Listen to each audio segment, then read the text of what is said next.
하나님 우리 아버지와 주 예수 그리스도로부터 오는 은혜와 평강이 오늘 주일 공동 예배에 참석하신 팔복교회 성도님들과 함께하기를 바랍니다. 오늘은 교회력으로 성령 강림절 후 21째 주일로 저는 마가복음 10장 17절부터 31절까지의 말씀으로 성도 여러분들과 함께 하나님의 은혜를 나누고자 합니다. 성도 여러분, 오늘 말씀을 보면 한 부자 청년이 예수님께 와서 이렇게 묻습니다. 선하신 선생님, 내가 영생을 얻으려면 무엇을 해야 합니까? 지금 부자 청년은 예수님께 영생에 대한 질문을 한 것입니다. 이에 대해 예수님께서는 살인하지 말라, 간음하지 말라, 도둑질하지 말라, 거짓 증언하지 말라, 속여 빼앗지 말라, 내 부모를 공경하라 라고 대답해 주십니다. 즉 하나님께서 주신 율법을 잘 지키라고 권면해 주고 계신 것입니다. 그러자 이 청년은 예수님께 이런 대답을 합니다. 선생님, 저는 어렸을 때부터 이 모든 것을 다 지켰습니다. 이러한 대답에 예수님께서는 이 청년을 사랑스럽게 쳐다보시면서 다시 이렇게 말씀해 주십니다. 당신에게는 한 가지 부족한 것이 있습니다. 가서 당신이 가지고 있는 것을 다 팔아서 가난한 사람들에게 나누어 주십시오. 그렇게 하면 당신은 하늘에서 보화를 차지하게 될 것입니다. 그리고 와서 나를 따르십시오. 예수님께서는 계명을 잘 지켰다고 말하는 부자 청년에게 한 가지 부족한 것이 있으니 그것은 바로 그가 가지고 있는 재산을 모두 팔아서 이웃에 나누어주고 예수님을 따르라는 것입니다. 하지만 예수님의 이런 답변을 들은 청년은 자신의 재산이 많았기 때문에 오히려 근심하며 예수님을 떠났다는 것입니다. 성도 여러분, 여러분들은 이 이야기를 들으면 처음에 어떤 생각이 드십니까? 저는 이런 엉뚱한 상상을 한번 해봅니다. 제발 제가 근심이라도 많이 해도 좋으니 이 청년처럼 재산이나 한번 많았으면 좋겠다 라는 상상 말입니다. 그리고 만일 내가 그 정도로 부자가 되면 전부 다는 아니어도 어느 정도까지는 이웃들에게 나누어 줄 수 있을 것 같습니다. 그러나 저의 이러한 상상대로 만일 저에게 재산이 많이 생긴다 해도 정작 저는 돈이 많게 되면 이웃에게 저의 재산을 나누어 주지 못합니다. 안타깝지만 이게 우리들 인간의 마음입니다. 이런 의미로 오늘 부자 청년은 무한한 욕망을 가진 바로 우리들을 대변해 주는 사람인 것입니다. 그리고 결국 예수님께서 오늘 이 부자 청년에게 하시는 권면은 바로 현대를 살고 있는 무한한 욕망을 가진 우리 모두에게 하시는 권면인 것입니다. 성도 여러분, 오늘 말씀은 문자 그대로 자신의 모든 재산을 다 팔아서 이웃에게 나누어주고 예수님을 따라야만 우리가 영생을 얻는다는 것을 의미하지 않습니다. 오늘 말씀의 핵심은 예수님을 주님으로 고백하는 우리의 마음의 상태가 어떠한가를 말하고자 하는 것입니다. 여기서 우리는 영생을 얻고자 하는 부자 청년에게 예수님께서 처음에 말씀해 주신 것에 대해 집중해 봅시다. 예수님께서는 이 청년에게 처음부터 그의 전 재산을 팔아 예수님을 따르라고 이야기하고 있지 않습니다. 예수님께서는 먼저 하나님의 율법을 잘 지킬 것을 말씀하고 계신 것입니다. 사실 이 부자 청년은 자신의 고백대로 율법을 잘 지켰을 것입니다. 그러나 이 청년이 지킨 율법은 율법의 기능 중에 한 가지 기능만을 지킨 것입니다. 이를 다른 말로 하면 소극적으로 율법을 지킨 것입니다. 예를 들어 예수님께서 이 청년에게 첫 번째로 말씀하신 것 중에 살인하지 말라, 도둑질하지 말라 라는 율법에 대해 살펴봅시다. 루터는 자신의 소교리 문답서의 십계명 부분에서 이 살인하지 말라 그리고 도둑질하지 말라에 대한 질문과 답을 이렇게 설명합니다. 제5계명 살인하지 말라, 이것은 무슨 뜻입니까? 답입니다. 하나님을 두려워하고 사랑하라는 뜻입니다. 우리는 이웃의 몸을 상하게 하거나 근심하게 하지 말고 대신 이웃이 살아가는데 필요한 모든 것을 풍족히 공급받도록 도와주어야 합니다. 제7계명입니다. 도둑질하지 말라. 이것은 무슨 뜻입니까? 답입니다. 하나님을 두려워하고 사랑하라는 뜻입니다. 우리는 이웃의 돈과 물건을 부정한 방법으로 취하지 말고 대신 이웃의 재물과 먹거리가 풍성해지도록 돕고 보호해야 합니다. 즉 십계명의 각각의 계명에는 하지 말아야 할 부정적인 명령과 함께 오히려 적극적으로 시행할 복음적인 계명도 함께 존재하는 것입니다. 이를 다른 말로 하면 모든 율법 조항에는 금지하는 요소와 함께 오히려 적극적으로 해야 하는 복음적인 요소가 동시에 존재하는 것입니다. 이런 의미에서 지금 예수님께서 이 부자 청년에게 말씀하시는 것은 살인하지 말라 그리고 도둑질하지 말라라는 하지 말아야 할 금지 조항을 지키라고 요구하고 계신 것이 아닙니다. 왜냐하면 이 부자 청년은 이런 계명은 이미 잘 지키고 있기 때문입니다. 지금 예수님께서 이 부자 청년에게 요구하시는 것은 각 계명의 금지 항목이 아닌 보다 긍정적이며 적극적인 복음의 요소인 이웃이 살아가는데 필요한 모든 것을 풍성히 공급받도록 도와주거나 이웃의 재물과 먹거리가 풍성해지도록 돕고 보호하라는 적극적인 계명을 지키라고 권면하고 계신 것입니다.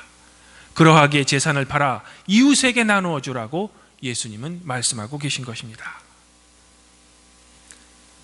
성도 여러분, 여기서 우리는 십계명의 모든 계명은 제1계명인 너는 나 외에는 다른 신들을 내게 두지 말라라는 계명이 다른 9개의 계명을 지킬 수 있게 하는 가장 중요한 계명임을 기억할 필요가 있습니다.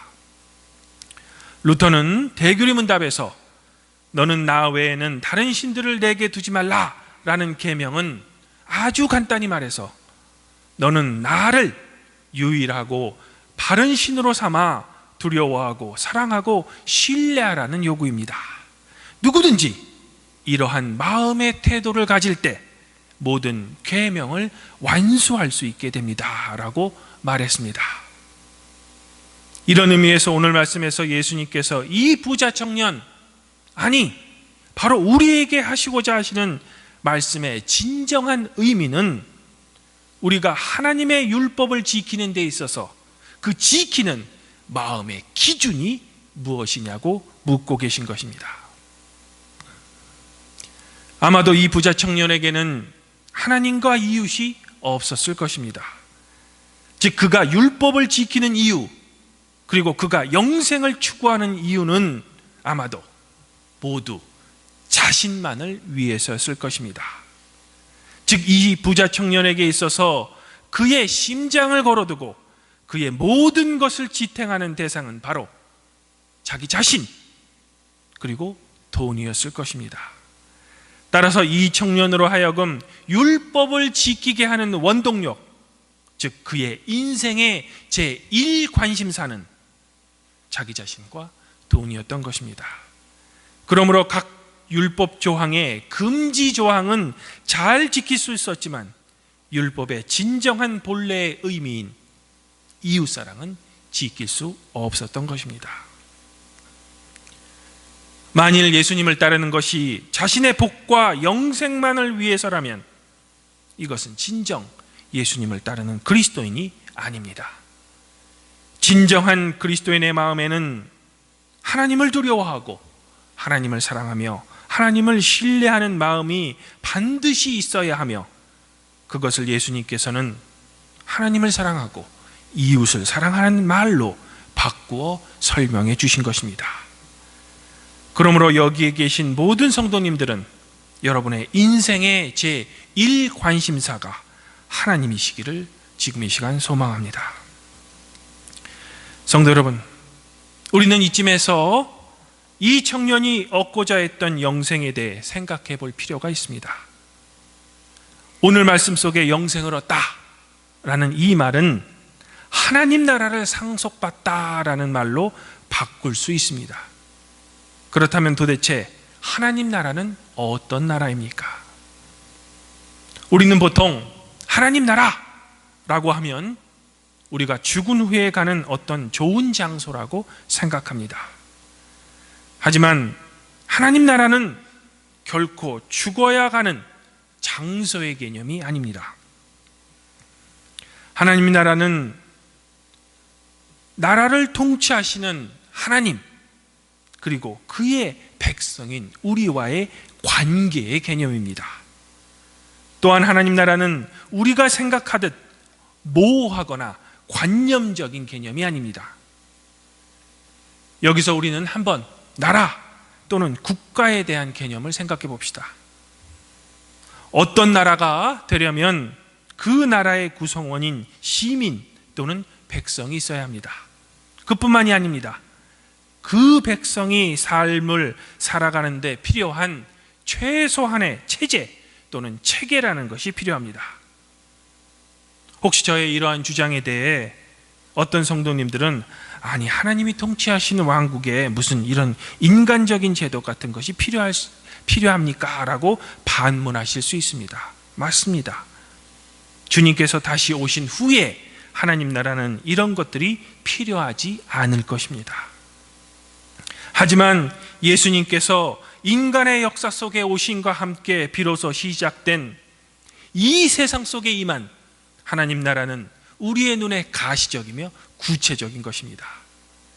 또한 예수님께서 선포하신 이 하나님 나라는 신약시대에 갑자기 만들어진 개념이 아닙니다. 원래는 이스라엘 광야 시절부터 나는 너희의 하나님이며 너희는 나의 백성이다라는 언약을 맺을 때 그때부터 시작된 나라입니다.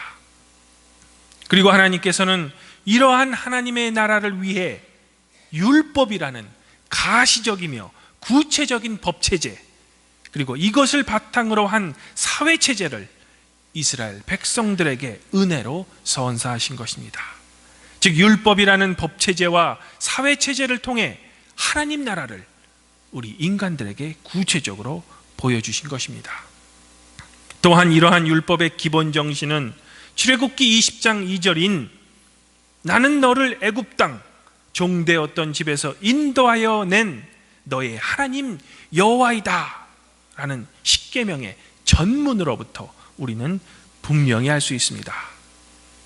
즉 하나님께서 이스라엘 백성에게 선사하신 율법은 남의 밑에서 종살이 하였던 이스라엘을 해방시킨 하나님의 은혜의 선물이라는 것입니다. 그러므로 율법에는 마땅히 금지 조항뿐만 아니라 더욱더 중요한 적극적인 하나님의 사랑의 복음적인 요소가 함께 존재하는 것입니다. 루터는 이것을 자신의 소교리 문답에서 강조하고 있었던 것입니다. 하지만 이스라엘 백성은 이와 같은 하나님의 은혜의 선물인 율법을 오히려 사람을 메어버리는 도구로 만들어버린 것입니다. 즉 적극적이며 복음적인 요소는 아예 잃어버리고 그저 금지 조항만을 강요했던 것입니다. 그러므로 백성들에게 죄의식을 극대화시킨 것입니다.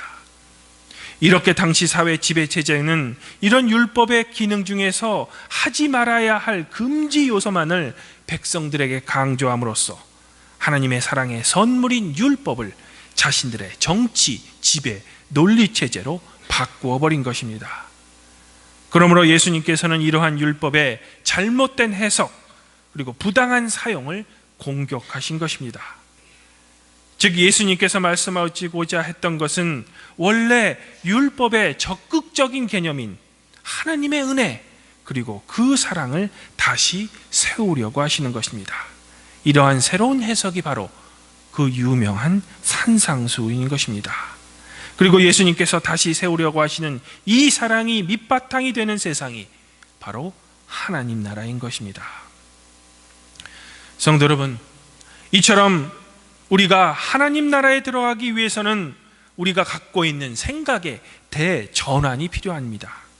즉 내가 가지고 있는 모든 것을 버리는 행동, 지금까지의 나의 삶의 방식을 완전히 뒤집는 사고의 전환이 있어야만 진정한 하나님 나라의 가치를 우리는 알아볼 수 있으며 비로소 하나님 나라, 즉 영생에 들어갈 수 있는 것입니다.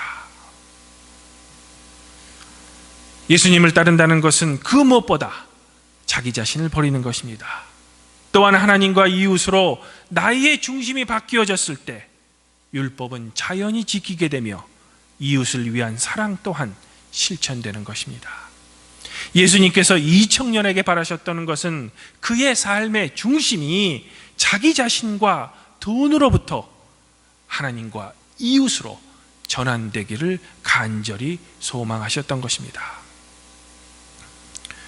사랑하는 성도 여러분, 그러나 안타깝게도 이런 마음은 우리 스스로 소유하는 것이 아닙니다. 그러하기에 24절에서 제자들이 예수님께 물었던 것입니다. 그리고 이 제자들의 물음에 예수님께서는 사람으로는 할 수 없으되 하나님으로는 그렇지 아니하니 하나님으로는 다 하실 수 있느니라고 답변해 주고 계신 것입니다. 이렇듯 율법의 복음적인 요소인 타인을 위하는 마음은 언제나 나 자신으로부터 출발된 마음이 아닙니다. 우리는 그렇게 할 수 없습니다. 왜? 우리 안에 자리 잡고 있는 죄의 본성이 그만큼 강하기 때문입니다. 오로지 하나님께서 주신 은혜의 믿음으로만 나를 버릴 수 있는 것이고 내가 자리 잡고 있던 그 자리에 하나님이 나의 중심에 계시게 되는 것입니다. 그리고 비로소 그렇게 되었을 때 우리는 성령을 통해 하나님의 법과 이웃사랑을 실천할 수 있게 되는 것입니다. 즉 나는 할 수 없으나 하나님께서는 하실 수 있다는 것입니다. 주님 안에서 한 형제자매인 발복교회 성도 여러분, 그렇다면 하나님께서는 도대체 어떤 방법을 사용하셔서 우리를 그렇게 변화시키실까? 우리가 그저 엎드려 기도하면 그렇게 될까? 또는 주여 삼창을 소리 높여 하며 간절한 마음으로 기도하면 우리는 그렇게 될까? 그럴지도 모릅니다. 하지만 제 생각에는 하나님께서는 보다 더 평범하며 우리의 일상적인 방법을 사용하셔서 우리로 하여금 하나님 사랑과 이웃 사랑을 실천할 수 있게 하시는 것 같습니다. 저는 여기서 그 유명한 디모데후서 3장 16절부터 17절의 말씀을 읽어드리려고 합니다. 모든 성경은 하나님의 감동으로 된 것으로 교훈과 책망과 바르게 함과 의로 교육하기에 유익하니 이는 하나님의 사람으로 온전하게 하며 모든 선한 일을 행할 능력을 갖추게 하려 함이라. 즉 우리가 하나님의 말씀인 성경을 계속 읽다 보면 우리가 온전하게 되어 모든 선한 일을 행할 능력을 우리는 하나님의 은혜로 갖추게 된다는 것입니다. 이 구절에서 성경은 특별히 구약 성경을 의미합니다. 이런 의미에서 유대인들은 어렸을 때부터 율법, 즉 토라 공부를 매일 반복해서 합니다. 거의 암기할 수 있을 정도로 반복합니다. 그리고 이렇게 하는 목적은 하나님의 말씀이 나의 생각을 사로잡아서 우리가 악한 일을 생각하거나 하려고 할 때 율법이 나의 자아를 가로막기 위한 것입니다. 바로 이러한 비슷한 이유로 우리 또한 매일 성경을 읽으며 묵상을 하고 기도로 하나님과 대화를 하는 것입니다. 그래서 하나님의 말씀이 나의 사고와 행동의 모든 근원이 되도록 우리는 하는 것입니다. 또한 이러한 이유 때문에 우리는 주일 공동 예배를 통해 하나님의 말씀을 듣고 또한 보이는 말씀인 성만찬을 믿음의 공동체와 함께하는 것입니다. 즉 우리의 일상 속에 내려오시는 주님의 은혜를 우리의 눈에 가시적인 빵과 포도주를 위해 우리가 체험하고 있는 것입니다.